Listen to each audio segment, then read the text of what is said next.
તારીખ 17 મે થી તારીખ 31 મે દરમિયાન ભારત સરકાર દ્વારા વસ્તી ગણતરીની એક ખૂબ મહત્વની પ્રક્રિયા કાર્યક્રમ શરૂ થઈ રહ્યો છે।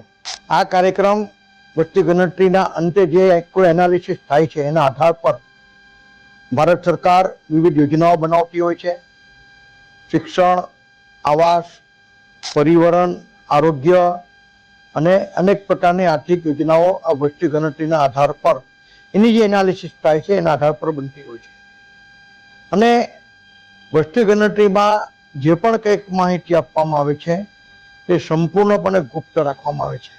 મારી સુરત શહેરના સૌ નાગરિકોને વિનંતી છે અને અપીલ છે કે આપને દ્વારે જ્યારે વસ્તી ગણતરીવાળા કોઈ ટીમ આવે ત્યારે એમને સાથ અને સહયોગ આપો અને આપના કુટુંબની જે કોઈ વિગત માંગે એ વિગત આપો, સચોટ માહિતી આપો અને સાથ સહકાર આપીને ભારત સરકારના અતિ મહત્વના વસ્તી ગણતરીના કાર્યક્રમને આપ સફળ બનાવી રાષ્ટ્રના વિકાસમાં આપનું અમૂલ્ય યોગદાન પ્રદાન કરો તેવી મારી અપીલ છે। મેં પણ મારે ત્યાં વસ્તી ગણતરી આજે મેં પોતે પણ કરી છે। મારા કુટુંબની વસ્તી ગણતરી પૂર્ણ થઈ છે અને એમાં જે માહિતી માંગવામાં આવી છે તે ખૂબ સચોટ છે ને એના આધાર પર ભારત સરકાર, રાજ્ય સરકાર પ્રજાલક્ષી નિર્ણયો લેતી હોય છે।